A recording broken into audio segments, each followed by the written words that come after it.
Well, the Doctor Who Series 12 episode reviews continue. In today's review, I'm going to be taking a look at episode 3 of the series, which is of course Orphan 55, as written by Ed Hime. Now, this episode is an unusual one. Much like the previous episodes within the series, I went in knowing pretty much absolutely nothing whatsoever. In case you've seen my previous review, in that video I did of course state that recently I've been rather busy with university and exams and all very, very boring adult things. Therefore, my viewing of Doctor Who Series 12 has been a little bit behind actual broadcast transmission. I've needed to not see the episodes live, sadly, and I've needed to catch up, meaning that it is now pretty much a week after the airing of Orphan 55, and here I am sat reviewing it for you all today. So I did manage to see a few little bits, in fact, on social media, like the prosthetic for the monster. However, I didn't really know anything about the context of the story itself, and this episode is one that I don't think anybody could really fully predict. It does a few things that are quite unique, but also at the same time a little bit run around Doctor Who. Of course, Ed Hime has returned for another 13th Doctor episode, previously within Doctor Who Series 11. He did of course write It Takes You Away, which is a very unusual story. It was one that I did review last time, so if you would like to check out my thoughts on that episode, go and check out the full review. However, it was one of the stories that, looking back, I think is probably one of the most Marmite of that series. You either like it or you hate it, and the ending is a little bit, not necessarily controversial, but once again quite unexpected.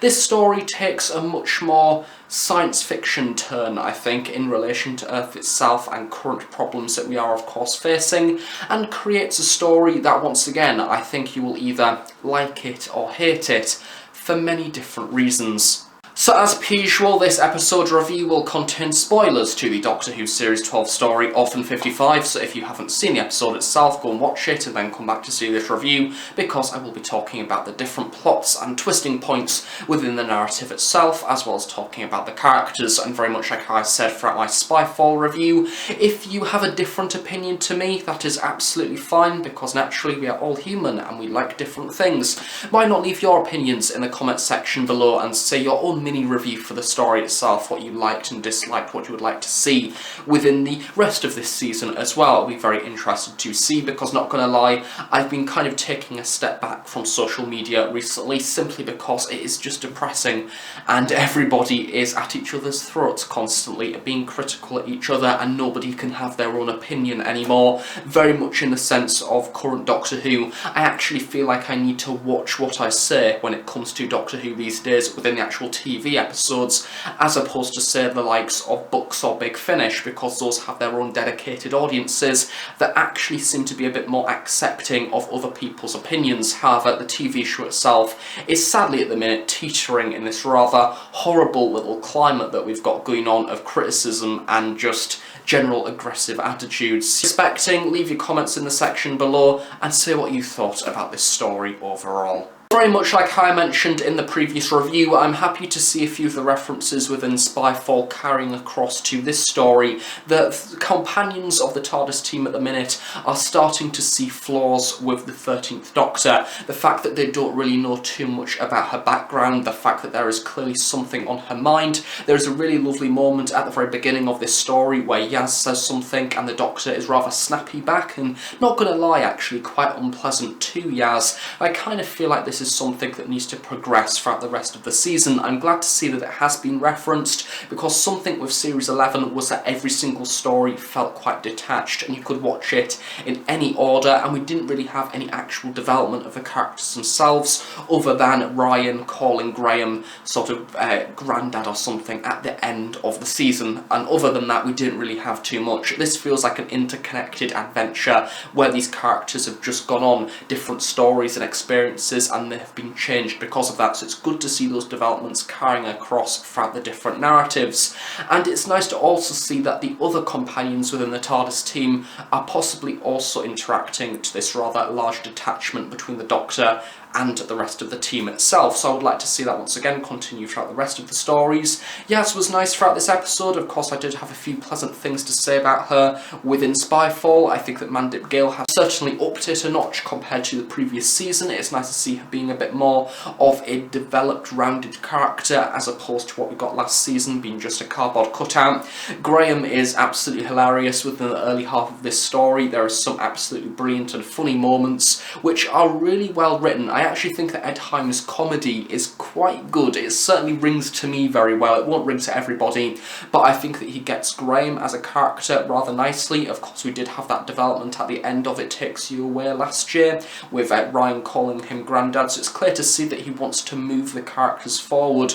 We did have some development with Ryan as well. In fact, this story is probably the most focused around Ryan compared to any episode so far, and once again, if you've seen my previous review of Spyfall, you will know that I felt Ryan was the weaker link within the TARDIS team because he didn't really have too much to do. However, he was still developed on compared to last series, so that is all good. However, I want to see more. I actually think rather unusually this is one of those stories that would have benefited by having maybe one or two of the TARDIS team being left out altogether, and maybe doing a little bit of a classic series Doctor Who thing where the companion just leaves for a little bit and stays at home, and we have an adventure with just the 13th Doctor and Graham, or the 13th Doctor and Yaz. And I think that that would really make the characters stand out a lot more and give them something to do.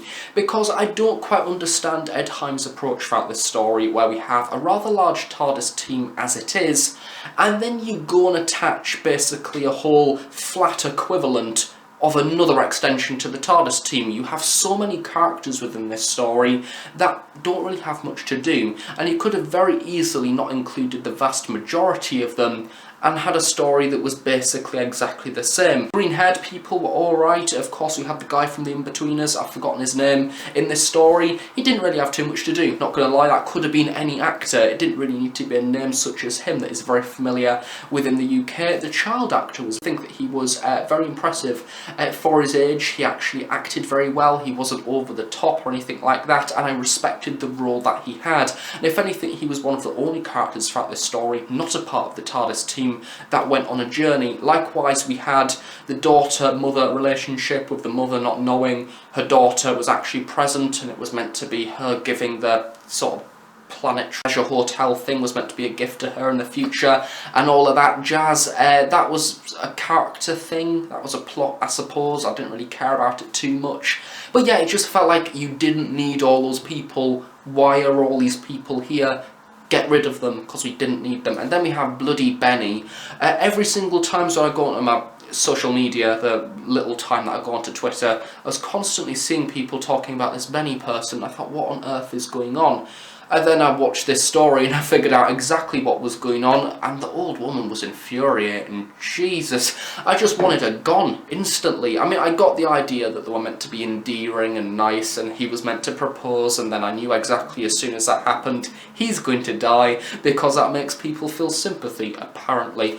But yeah, just too many people. Cut down on the people. We don't need them. But yeah, there's some interesting characters in there. I give Ed Hime that. Moving on to the narrative itself, we have once again a 50-minute story this time round. I do believe the runtime was around 49 minutes compared to the 1 hour that we got within the 2 parts of Spyfall, and I'm starting to think that that really did benefit Spyfall actually, because both parts were pretty decent, and then we returned to the 50-minute format for this, and it felt rushed in parts. It felt like it was doing a lot, and it felt like it wanted to do a lot, and it would have been nice to have a few of those elements taken out, and we had a much more simplified story, however still one with a rather core and strong narrative, because there was a few components, such as the vast majority of the cast, that could have been taken out and the story would have been just the same, arguably even more powerful. We have the nuclear, well, spoilers by the way, the planet Orphan 55 is Earth because of course global warming, yay, and all that. I knew that obviously Doctor Who's always been political, and the vast majority of media these days is political. It's hard to get around it. It's good to see that we've got acknowledgement of global warming and all of the wars and things like that within media. It's best to have that rather than not acknowledge it whatsoever, because that is the way that people are exposed to problems and to actually dealing with said problems. However, this story deals with it in a way that leaves it as an open... It doesn't leave it as an open bookend, because basically the characters die. Which normally, in most circumstances, I would like, because I'm a bleak arse. I like when people die within Doctor Who. It shows threat. I like stories such as The War Master. I like Big Finish's Live 34. I like Holy Terror, all of which have very grim and gothic narratives. That is certainly not an episode you would give to a child to experience. So quite a lot of this story should potentially ring home to me as something I would enjoy. And don't get me wrong, I did enjoy this story. I adored the opening half. I really did think it rang themes of early 7th Doctor era, Paradise Towers, the Happiness Patrol, even Delta and the Bannerman and Dragonfire. It's over the top. We have rather over the top alien creatures as well that we find out to be humanoids. And I liked all of that, and I like the idea of dealing with nuclear warfare and the fact that this planet has been devastated by it. However, it's when you add the Earth concept in. It could have very easily been an alien world. However, by making it Earth, it makes it a lot more personal, and it makes it personal to the TARDIS team, and as a result, arguably, is going to cause more disruption within the TARDIS team, Yaz, Ryan and Graham, between the 13th Doctor, especially the way that she interacts at the very end, because it's a little bit of a dead letter, like, oh, this is just an alternative way. However, if you fix things, it could be better. This is my opinion of global warming. I might be sidetracking slightly, but to me, individuals can't do too much about global warming that is going to make an impact. It is the big boys at the top, or girls, gender, you know. It's the big people at the top, the powerful companies and corporations that can do something about global warming. If they were to take action, and if they were to do something, it would help, such as pollution, people cutting down carbon emissions. All of that could be done by the larger companies. The individual acts of everyday people are not going to essentially set the world back on track to how it used to be before global warming started to occur. That is my own personal opinion, and I kind of feel like this story takes that and doesn't necessarily say it's our fault, because it is partially our fault, but it just doesn't make too much sense. It's a story that kind of, as I say, it could have very easily been an alien world, but it isn't. It's Earth, which raises complications. I'm going to move on from this topic now before it gets too political and scientific, and I'm not even good at science, so it's probably best it doesn't get scientific. I can't even work my way around the periodic table. The revelation of the planet actually being Earth, and then obviously using the underground station sort of to show that, was very unique, wasn't it? It's never been done in Doctor Who whatsoever, and I mean, I'm all for unique ideas, but Season 23, The Mysterious Planet, it does exactly the same thing. If anything, I dare say the whole concept of this story is The Mysterious Planet. We have Earth in the future, however, this time it has been moved. We, of course, have Earth being renamed Revelox, and all of that. And I feel like this story deals with it more on a much less global warming level, and it's an effective way to do that story. I personally really love The Mysterious Planet, no questions for guessing why. But I think that, as I say, don't get me wrong, I like this story for what it does, and I think that the good thing about this story is that it provokes conversation. I'm in no means saying that the narrative is boring. It's not boring, it is in fact rather intriguing. I really did enjoy this story, and it actually sucked me in to the narrative itself. It kind of felt like I was involved within the scenario, what was happening. I was interested by the monster, which by the way was in fact incredibly effective. I imagine a lot of children will be terrified of that, because it was a rather gruesome creature to air at 7 o'clock on a night on Sunday on BBC One. I thought that it was quite gruesome and adult, and had Doctor Who been as popular as it was back in the day of say 2005 onwards, we would probably see lots of action figures of the dregs. However, I think it just would have been nice to explore the dregs a bit more. I think that the fact they didn't have an actual voice was quite good, because it would have added a bit more of an emotional level to the story. But maybe that said, that's what this story possibly needed. It might have needed a loving human connection in it, in order to make the ending feel a little bit less sour, and just a bit... I was talking to Matthew Toffolo about it, and I said it was unsettling. And I say that because I literally sent a message a few minutes ago before filming this review, and that is kind of the only way I can describe it. It's not unsettling because it's horror. or scary. It's just unsettling because it leaves an odd taste in the mouth. It's not a climax, it's not a well-rounded story that ends. It's just, it kind of leaves the TARDIS team on bad terms-ish. It's odd.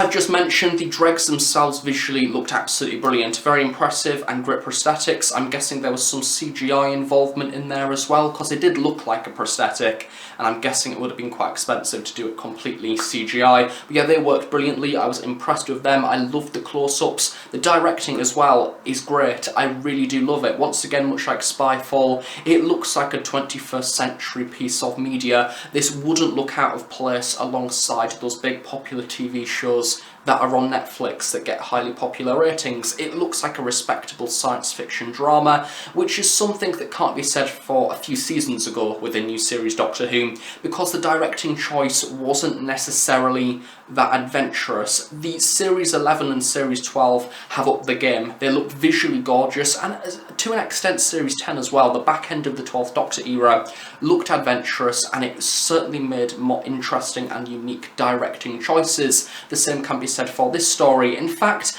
the barren landscapes of this episode and that rather cool looking kind of truck piece reminded me very much of Black Mirror, and I'm trying to think what episode because there are so many different stories within Black Mirror, but it kind of reminded me of the one that people don't like that much, Metalhead, the black and white one, because the episode itself looked grim. It looked like classic series Doctor Who, filmed in a quarry, and there's not really too much else to it, and I like that. It certainly captured the atmosphere, the planet being absolutely devastated brilliantly, and I loved that juxtaposition of then having the lovely gorgeous holiday resort at the very beginning, the all-inclusive, all the drinks, the pool, the tropical palm trees. It's perfect. It's a great comparison between the two. It offers the quite tragic parallel between this is what happiness is like in this day and age, this is what the Earth could turn into. It's good, although I think that this one will spark a lot of opinion, which is good or bad, depending on what way you look at it. Character-wise, the 13th Doctor, as well as I mentioned at the start of this review, had a few nice moments. Within the early half, I liked her interacting with Ryan, especially within that scene that he was poisoned by the slug creature. It was kind of typical quirky Doctor, which was quite cool.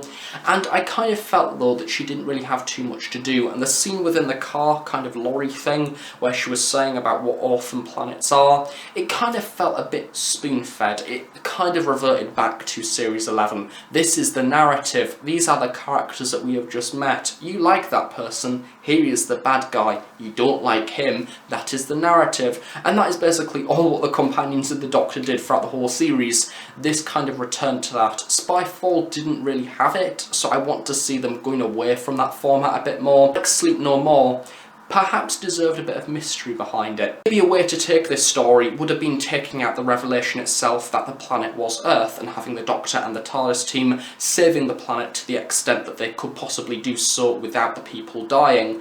And then at the very end, as the TARDIS dematerialises, at that moment maybe we could have something in the background that raises the question of it actually being Earth, such as maybe that Made in China sort of sticker, or a London Underground sign, or something that is just parked directly outside the TARDIS that everybody has missed. And it kind of leaves in the mind, is it an Earth colony planet? Is it actual Earth? That might have been a way to take this story, other than the heavy-handed Earth revelation thing that has been done before in many different areas of science fiction, especially Doctor Who. But yeah, it was okay. I will watch it again. I will definitely watch this story again, because I feel like the more I watch it, the more my appreciation may grow, which is a good sign. However, there was very, very obvious flaws. That does of course bring to an end another Doctor Who Series 12 episode review. However, before we go, it is of course time to refer back to the Doctor Who Series 12 ranking. Yay! I introduced this in the last one. Basically in the early half of this series, it's going to be very, very easy to do. It's when we get to episode 5 onwards that things may start to get a bit more interesting. So you've probably guessed by now, so far at number 1 we've got Spyfall Part 2, at number 2 we have Spyfall Part 1, and at number 3 we've got Orphan 55, because that's generally I just preferred Spyfall more, and Orphan 55 isn't as good, although it is still intriguing. So as I say, when we get to episode 5 onwards, when the actual ranking kind of starts to appear, this will get more exciting. But yeah, I'm showing it because I'm incredibly proud of my illustrations of I might need to draw on like a little mutant or something. Yay! So thank you very much for watching this review. I hope you have enjoyed it. Why not leave down in the comments section below your opinions of this story, be it if it's agreeing with mine or disagreeing with mine. Just be respectful, please. It will be much appreciated. Thank you very much. And I guess I'll see you all in more Doctor Who content in the future. Of course, as per usual, even though Doctor Who Series 12 is currently airing, there is your usual content on this channel, as per usual, from Big Finish and all of the other products that I do, of course, review. And on that note, I will, of course, see you next time for another Doctor Who themed video, as always. So thanks for watching. Let's just see you all next time. Bye for now.